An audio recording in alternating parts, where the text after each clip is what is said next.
Afternoon, everybody.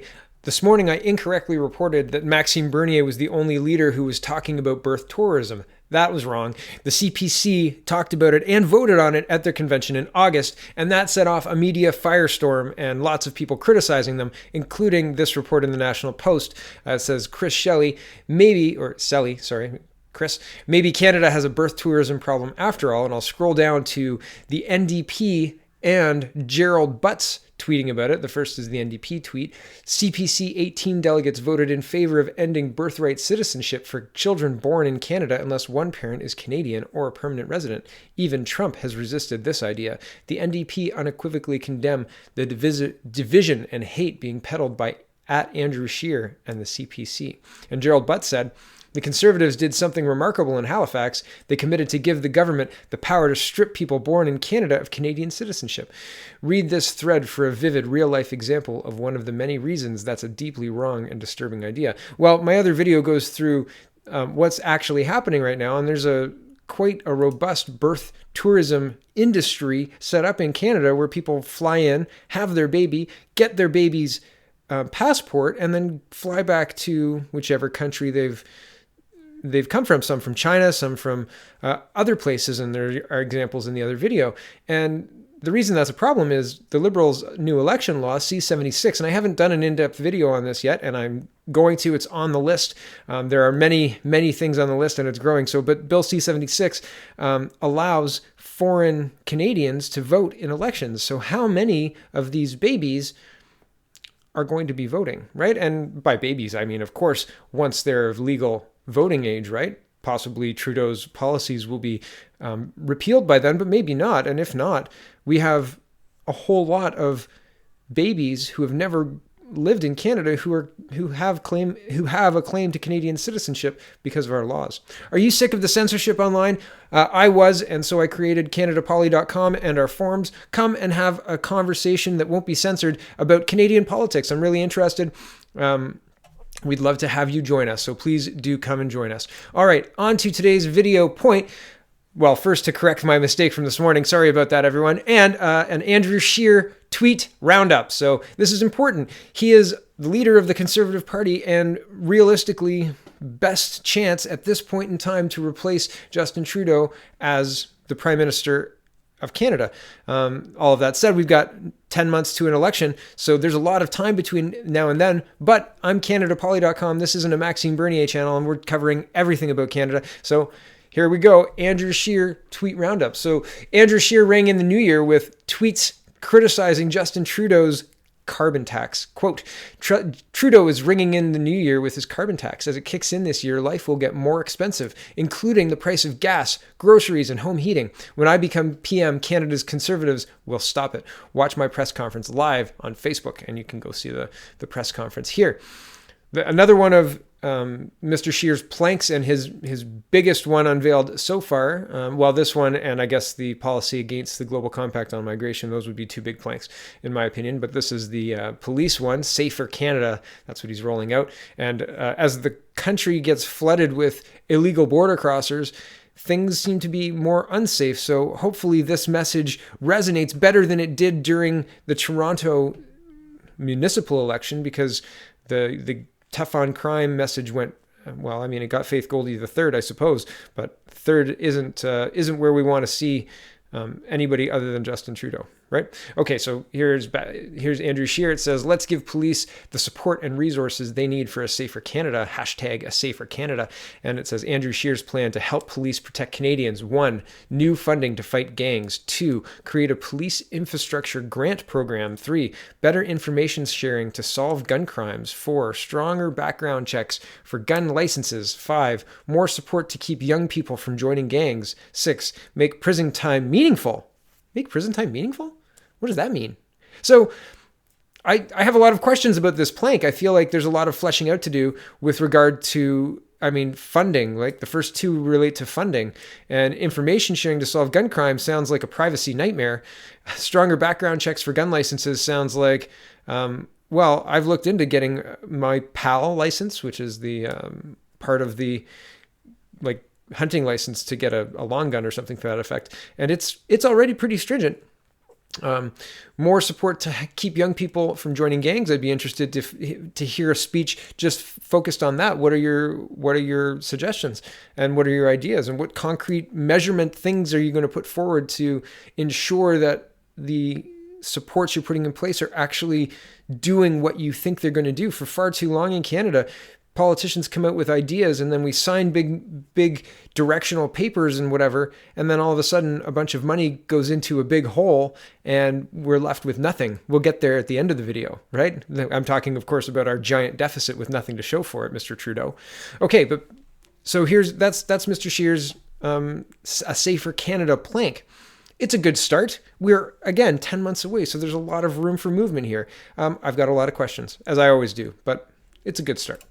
Andrew Scheer again, and this is on January 2nd. He says Justin Trudeau's carbon tax does nothing to actually help the environment. And it's a green and yellow meme, and it says Justin Trudeau's carbon tax is a scheme to make Canadians pay more tax. It is not an environmental policy.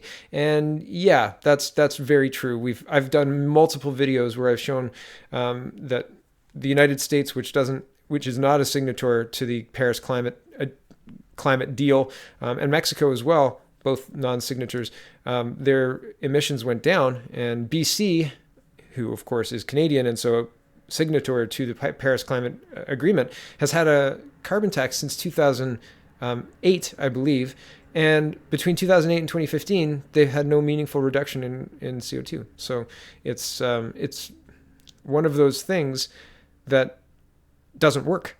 And in fact, during the video, it's the 4 of the last 5 years, the carbon emissions have increased in BC. So carbon tax or no carbon tax, a lot of the learned people who know things about carbon tax say it needs to be in the $150 to $200 per ton. We're at $20 per ton right now, and it's not very good for our economy. So if it were at $200 a ton, it would absolutely bring us to our needs. And the other aspect of this is Canada's worldwide emissions are 1.63%, I believe, and we looked at that on Wikipedia in my other video as well. So Andrew Scheer is 100% right. It is not an environmental policy. It does nothing to change people's behavior. It will do nothing to reduce emissions. It will do a whole lot of damage to our economy if Justin Trudeau barrels forward with this idiotic idea. And so I'm glad Mr. Scheer is hammering him on the facts of this. I think that the public is not educated enough to understand the difference, and Trudeau is making it so it's even harder, right? He's rebranding carbon or CO2 as pollution.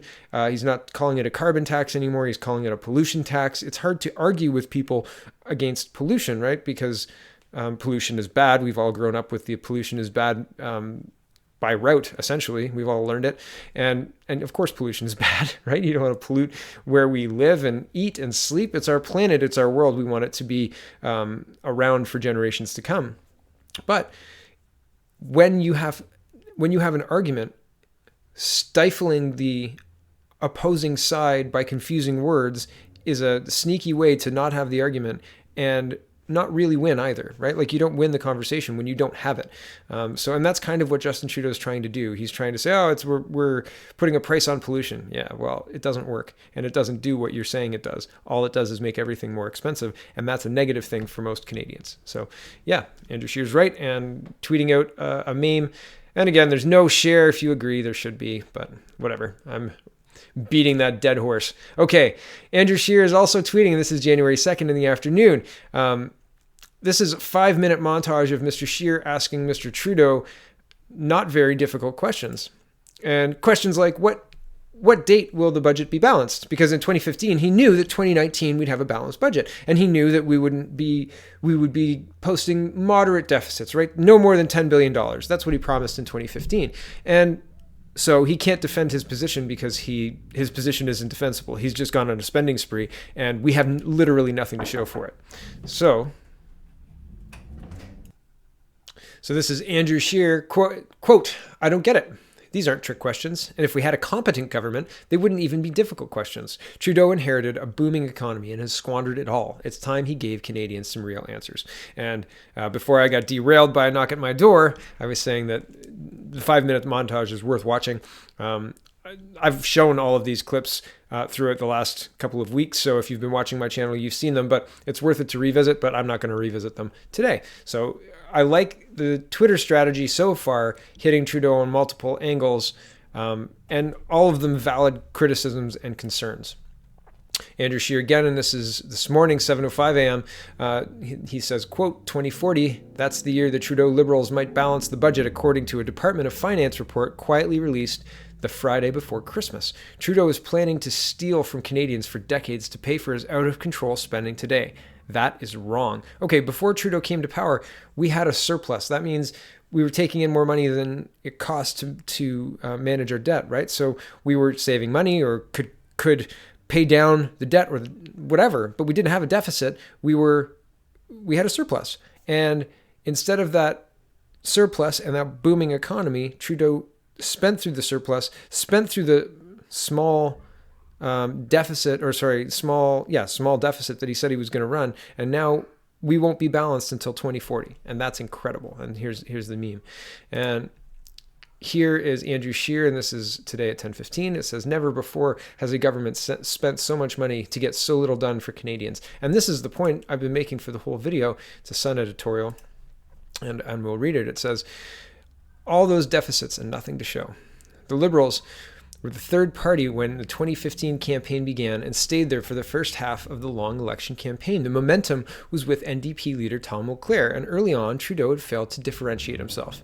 Then something strange happened. As Stephen Harper and Mulcair nodded in agreement in the merits of balancing the books, and to this day we believe the NDP leader made the right commitment, Trudeau decided to try something different.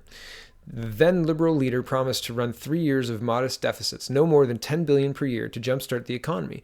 These would help pay for what he was selling as a historic investment in infrastructure across the country. That helped turn Trudeau's prospects around, and his numbers started to climb, not so much because of the pledging red ink, but because the idea of giving the economy a boost appealed to Canadians worried about their economic future.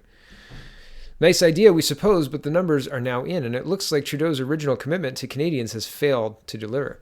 His promise resulted in few infrastructure projects of note, even though Trudeau's Liberal government vastly increased the deficits they originally promised, a projected $19 billion in 2018-19, not the $5.7 billion Trudeau predicted. There were similar massive misses in previous years. As worrisome, there isn't a complete tally of how infrastructure money was spent or what it accomplished. And the Parliamentary Budget Office, PBO, estimates the actual stimulus of tens of billions in borrowed cash generated almost amounts to just 0.16 growth in GDP, or just under $2 billion annually. As Lauren Gunter writes in a recent column, quote, our economy would have been better off leaving the money in Canadians' pockets and letting them use it for savings or consumer goods. Now there are reports Infrastructure Minister Francois-Philippe Champagne is rushing to spend billions more on projects this year just before the election to have something to show for the Liberal deficits. So we have thrown a big pile of money and have literally nothing to show for it, but increased taxes, increased CPP funds, increased government expenditures, and decreased paychecks, and increased divisiveness under Justin Trudeau. So very unfortunate. Mr. Scheer's coordinated Twitter attack for 2019 has started, and the gloves are off.